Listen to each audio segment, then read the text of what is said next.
L'entrevue Agri demain ici au Salon international de l'agriculture, on va vous parler de votre restauration.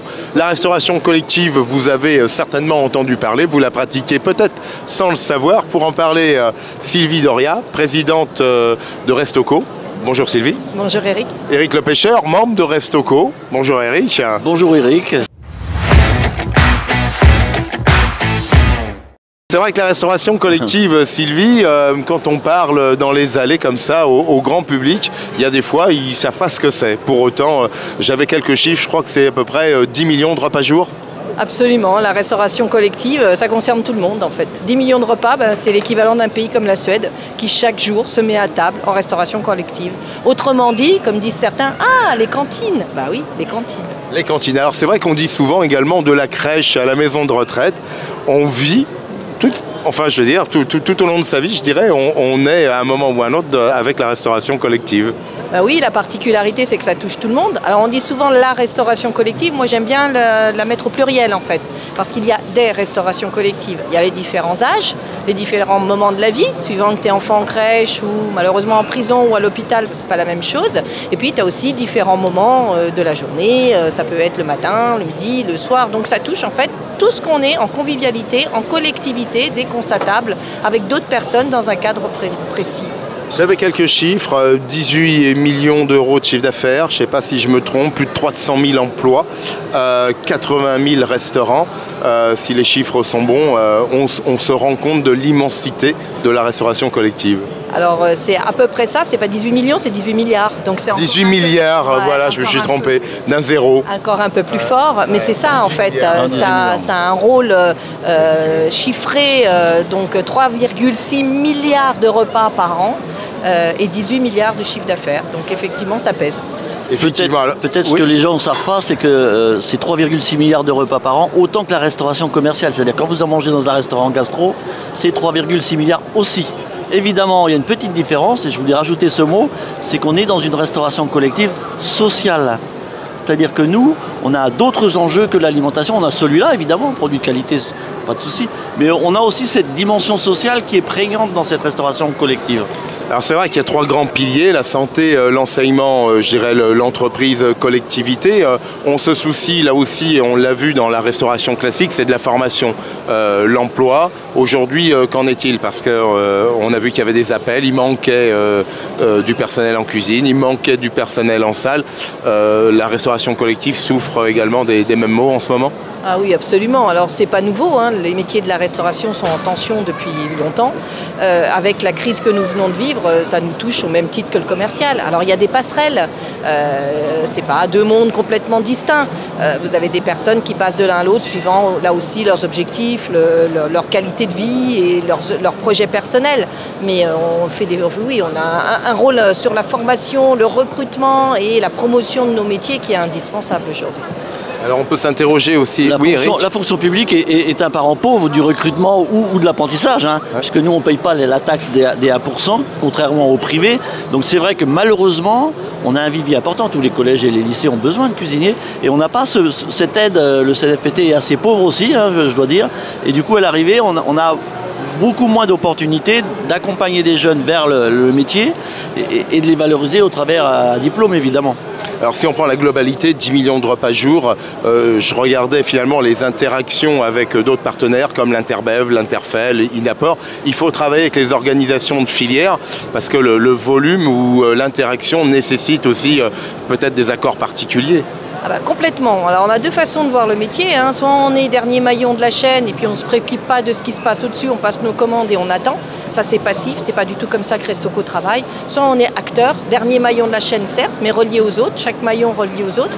Et le fait d'être dans les interpros te donne cette longueur de filière, la compréhension des autres maillons et la co-construction à la fois nationale dans les filières, mais déclinée aussi sur les territoires. Et tu manges pas tout à fait de la même façon suivant que tu es dans le sud de la France ou dans le nord. Oui, parce que des contraintes, Eric, aussi, on l'a vu, le législateur avec la loi Egalim impose, et à raison, vais-je dire, aussi la rencontre des produits de terroir avec nos cantines, entre autres de la République. Là aussi, des contorsions, parce qu'on sait que la démarche gestion, en tout cas dans la restauration collective, était aussi une des, je dirais, des des tensions, parce que finalement on a aussi des repas, je disais 10 millions, mais souvent ce sont des repas à prix modique, j'allais dire. Oui, tout à fait. Le prix de l'assiette est évidemment autour de 2,20 €, 2,50 €. Hein. Comment? Oui, c'est bas. Hein. C'est très bas. En même temps, Restau'co est aussi en lien très fort avec la DGAL, Bruno Ferreira et le ministre, pour justement rappeler que les premiers décideurs, ce sont évidemment les convives, qui vont motiver nos décideurs, que sont souvent nos politiques. Et là, il faut qu'il y ait une vraie cohérence entre le choix alimentaire de demain et les moyens qu'il faut mettre en face. Oui, parce qu'on l'a vu avec... on a l'agence bio à côté de nous ici, cette volonté de mettre des produits bio. On sait que le bio est inévitablement bien plus cher que des produits, je dirais, conventionnels. Qu'en est-il finalement sur cette capacité dans la restauration collective à toujours faire plus? Il y a un moment, on a dû atteindre une limite. Alors ça dépend des secteurs, des segments. Tout le monde n'est pas au même niveau. Agalim s'applique depuis 2 mois maintenant, mais on le prépare depuis longtemps. Tous les secteurs ne sont pas au même niveau. L'enseignement est avancé, surtout dans le premier degré, avec la pression des parents d'élèves par rapport au médico-social, par exemple. Ça, c'est évident. Et deuxièmement, le contexte qu'on vient de vivre et qu'on continue à vivre, qui n'est pas le même, les contextes ne favorisent pas cette montée en qualité. On sort d'années de Covid qui ont un petit peu laminé le fonctionnement, les recettes et la disponibilité de produits. Aujourd'hui, on a des tensions sur les coûts de matières premières. Et on a commencé à alerter, avant même la crise Russie-Ukraine actuelle, on a alerté, nous, Restau'co, avec les autres maillons, les pouvoirs publics, les collectivités, tous les donneurs d'ordre, sur la nécessité de remettre dans l'assiette un coût supplémentaire pour qu'on puisse être acteur de cet achat de denrées et de denrées de qualité. Il y a peu de temps, j'étais dans un lycée qui faisait internat et je me suis dit, mais c'est vrai qu'ils font petit déjeuner, déjeuner, dîner, voire goûter pour autant. C'est vrai que là, il y a une complexité et puis avec une offre également très diversifiée. Oui. C'est vrai qu'à notre époque, les cantines étaient plutôt assez simples, il y avait plat unique. Là encore, ça nécessite une contorsion, une gestion en cuisine. On a les plats emportés qui se sont beaucoup développés. Ouais. On a des plats assez simples dans les collèges parfois avec des soupes à emporter. Enfin, on a vraiment une offre qui s'est complétée, qui s'est diversifiée. En même temps, nous on évalue les chiffres depuis décembre dans nos établissements entre 5 et 10% d'augmentation. 5 et 10%, c'est pas 3 milliards non plus, augmentation individuelle. Donc des fois ça ne se joue pas non plus à grand chose, mais il faut accepter l'idée qu'on ne va pas payer le même prix. Bien sûr, et Sylvie l'a dit, il y a eu le Covid, avec un changement de concept aussi. Les parents ont voulu se rassurer en allant vers la proximité, vers le produit français qui est formidable, il faut bien le dire. On a maintenant l'Ukraine et demain on aura aussi l'environnement. Parce que la crise environnementale que nous allons subir avec des vraies problématiques de lieux, de bassins de production qui vont certainement évoluer, vont aussi générer des surcharges. Ne souffre-t-on pas finalement d'un petit problème de pédagogie depuis déjà de longues décennies sur finalement la nécessité de mettre le bon prix à notre alimentation? On est peut-être victime, je ne veux pas dire d'un laxisme, mais d'un abandon collectif d'ailleurs, puisque l'opprobre n'est à projeter sur personne, mais finalement du rapport que nous avons à notre alimentation. Clairement, et ça ne concerne pas que la restauration dans les cantines. Aujourd'hui, la différence entre le coût et la valeur de l'alimentation est évidente. Donc cette pédagogie, elle va passer par nous, techniciens, professionnels, mais elle va passer aussi par les politiques. Aujourd'hui, on a trop fait croire que la nourriture ne coûtait pas grand-chose, et c'est pas vrai. Et quand on veut une montée, Egalim, c'est une montée, enfin cette loi qui nous pousse vers des produits de qualité, c'est un cap sur lequel la plupart des professionnels avaient anticipé. C'est une demande sociétale, et c'est une volonté aussi des cuisiniers et de nos partenaires d'y aller. Mais demain, il faut qu'on dise les choses, mais pas uniquement dans le contexte des cantines. Il faut le dire de manière générale aux consommateurs. De toute façon, je pense qu'on va y être obligé.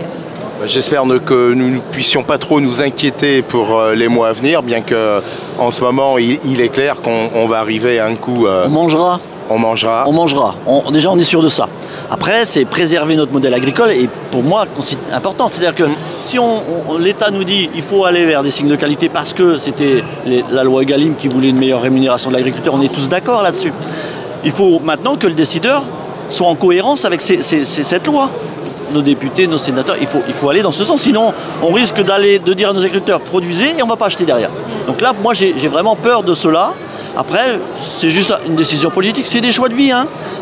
Doit-on acheter le téléphone ou doit-on mettre un peu plus dans nos... C'est des choix de vie. Il faut assumer ces choix, non pas pour nous, parce que Malheureusement, c'est peut-être un peu trop tard pour nous, mais pour nos générations futures. Donc les enjeux, là, pour finir, c'est le bon prix et finalement engager nos jeunes sur des métiers d'avenir, parce qu'on le sait, hein, l'emploi... Mais vous l'avez dit, la formation. Sylvie a signé pour Restauco hier à l'Open Agri-Food pour faire de l'éducation au goût dans les écoles obligatoires. C'est le meilleur vivier quand même pour demain, oui. On est bien d'accord. Et nous, en restauration collective, on est présents. 80% des enfants vont passer chez nous. Utilisons ces outils qui sont quand même, on le répète pas, c'est exceptionnel en France. Hein. On peut aller dans d'autres pays, on n'a pas ces outils-là à disposition pour que nos enfants mangent gratuitement dans les écoles. Il faut le redire quand même, on est très bon. Maintenant, il faut aussi assumer ses choix politiques et ses choix de vie. On parlait pédagogie, je pense qu'effectivement il faut reconnecter, alors je dirais les Français au sens large, mais les enfants par la cantine qui est un excellent moyen à l'alimentation, à l'agriculture, aux produits. Aujourd'hui, société de consommation étant ce qu'elle est, il y a eu un décalage et ça amènera des résultats gagnant-gagnant à tous les niveaux, en tant que consommateur, citoyen, mais également pour donner des appels d'air à la formation, des envies d'exercer ces métiers. Et on partage là avec les marchés de gros, avec nos fournisseurs, avec l'ensemble de la chaîne, les mêmes tensions. Donc finalement, on ouvre des passerelles et on ouvre toute une panoplie de métiers qui peuvent être intéressants pour les jeunes d'aujourd'hui, à condition qu'ils s'intéressent aux produits, à la gastronomie et à tous les métiers qui tournent autour et qui sont interconnectés. Merci Sylvie Doria, merci Eric Le Pêcheur. C'était un regard sur notre restauration collective. Il faudra en parler plus souvent parce que, comme on l'évoquait, les chiffres sont là. Ça nous concerne chaque jour, matin, midi et soir. Merci à vous deux. Merci.